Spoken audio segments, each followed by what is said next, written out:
Scholars who study the paleography and orthography of early Quranic manuscripts are finding that early versions of the Quran that possibly predate Uthman were still in production as late as the early 8th century. Let's take a look at their findings right now.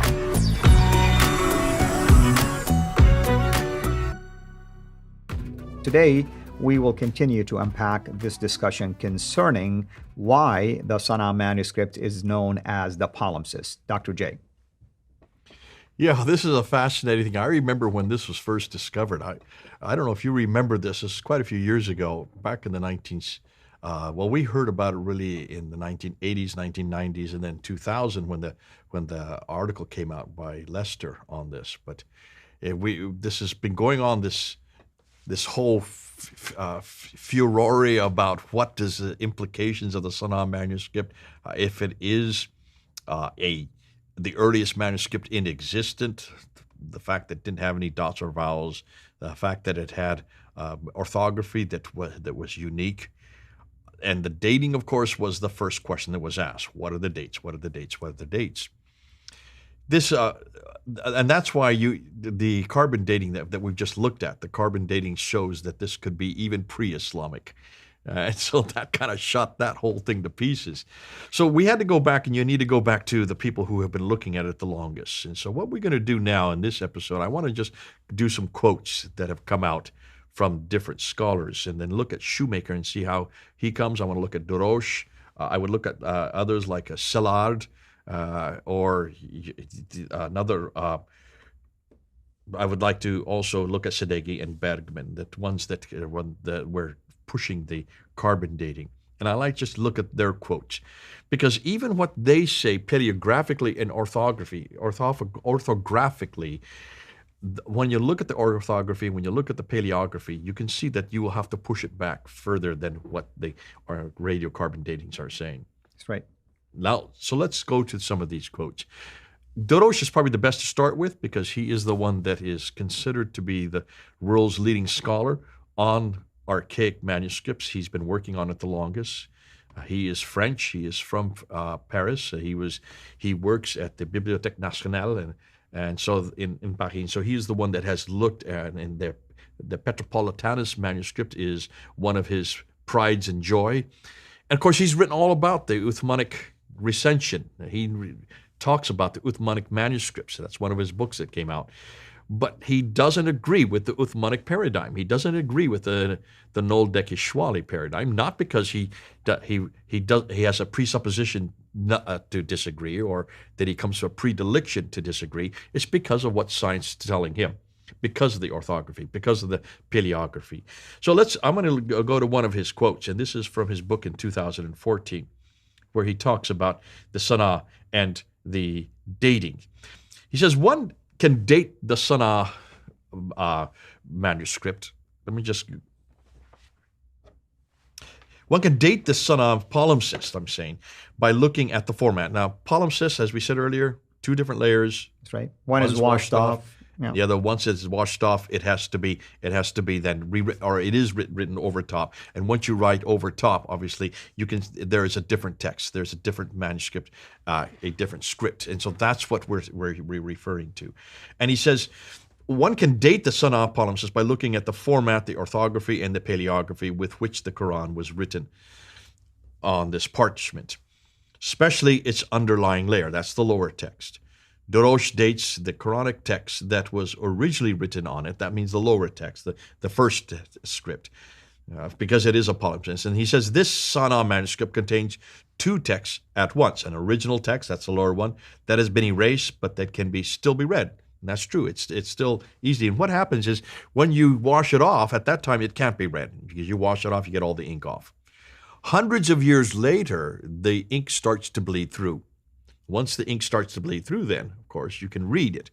And that's why they knew that this was a palimpsest. Mm-hmm. And so he says, when in the original text, the lower end, the presence of surah titles and decorative features between the surahs indicate a later date. He says in the late 7th or early 8th centuries. That's the date he puts it. So roughly around Abdul Malik al-Hajjaj's time. Abdul Malik 685 to 705. And Hajjaj the same thing. So early, most of it, and Darosh, when push comes to shove, he did say 705. Let's say 690 to 705. That's the date he puts it at. Again, that's not 650. This is a good 40 to 50 years later. Sadeghi and Bergman, who are the ones that did the radiocarbon dating, notice what they say when they look at it paleographically and orthographically. Interestingly, they don't give the same date now. This is what they say. They claim that to have identified short vowel marks in the text, which, if accurate, as Darosh had noted, would further indicate a later dating of this Quranic manuscript. So by looking at the vowelization, they realize that this does not fit then what we see in the radiocarbon. So even they are willing to say that there is a disconnect. And let me explain to people what this meant. You know it, of course. As we have shown many times in the past when we did the series on the Quranic manuscripts, that the Quran, when it was written, the rasm itself, the structure of words, does not really have dotting or markations to help with the pronunciation. Okay, I'm going to simplify it, how to pronounce it. And what Sadeghi is saying is that you can use some of these dots that help with the pronunciation as a proof that it was added later when they began to discover that not everybody is able to remember it that way or read it that way. So these dots can help you when you're reading it or memorizing it, how to pronounce it correctly. Yeah, and they needed to do that because the earlier script, the Arabic script in the 7th century, only had between 14 and 16 consonantal characters. Right. Skeletal text, we call it, or consonantal text, consonantal script. And one little shape like this could be 5 different letters. And so that's why they needed to introduce these dots. Now, 5 dots, 3 above and 2 below, were really only introduced in the 8th century and were only canonized around the 9th century. So that's why Bergman and Sadeghi said we need to be careful about just taking the radiocarbon dating. Though they're not saying this in this quote. What they're saying is let's look at the paleography, let's look at the orthography. Because it has these vowelizations, because it has these dots, diacritical marks, it must be at a later date. Eleanor Szilard is another scholar. And let's see what she says. She's wonderful. I love, by the way, her writings. She has a Twitter thread that she uses usually to interact with many of the writings concerning Quranic manuscripts. Okay, so you know her personally, not having face-to-face, but you've seen her writings herself. That's right, yeah. So you know her better than I do. And she says she looked at the original text of this palimpsest, and she compared it with other manuscripts from the Sana'a collection, such as the Dam 01/29/1. And this is what she concludes, that based on their similarities, that the dating she would date it to the early 8th century because of the fact that they're so close to these other manuscripts that are dated to that period. So that's why she did, looking with other manuscripts and comparing them, you then get that date. Again, that's the early 8th century. What about others? Well, Darosh wades into this whole discussion when he goes and he says that the upper text is made probably mid-8th century. The upper text of the Sana'a manuscript, he says, is also a Quran, which he identifies as a copy of the text made not before the middle of the 8th century. Now we're talking about the upper text. Remember, the lower text was beginning of the 8th century. The upper text, that's the one that's you've been washed off and then you write over top. He puts it to the mid-8th century. So Darosh continues. When he said, we're looking at both texts. According to Darosh, what we have in the undertext, that's the lower text of the Sana'a manuscript, is a witness to a different early version of the Quran. So he's already talking about 2 different Qurans here. One is an early version.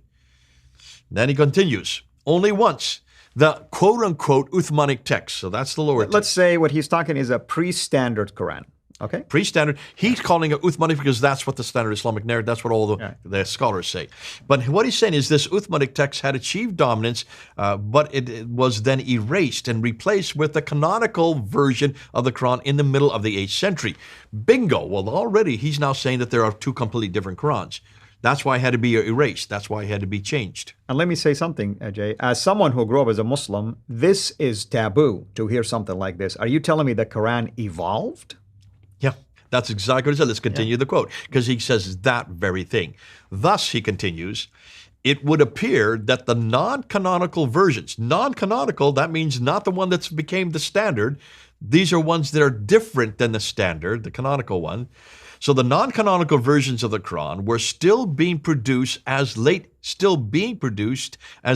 700 CE. That's the 8th century, and were only eliminated eventually through the effects of, or the efforts of, Abd al-Malik and al-Hajjaj to establish a particular version of the Quran as canonical. That's Darosh saying this. Remember, he's the world authority on this.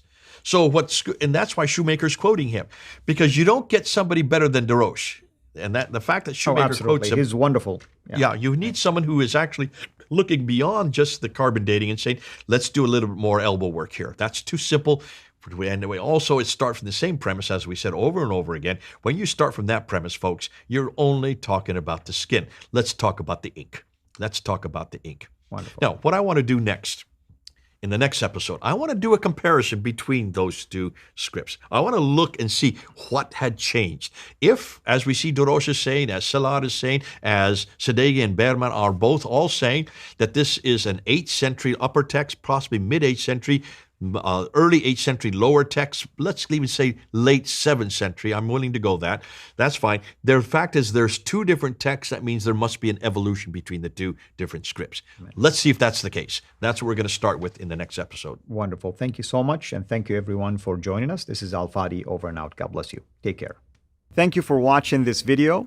Be sure to like and subscribe to our channel Sira International and click on the bell so that you receive notifications whenever we publish a new video or go live.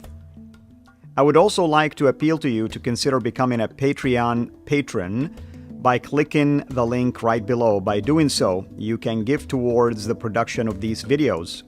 There are also other options for you where you can give to our channel. I thank you from the bottom of my heart.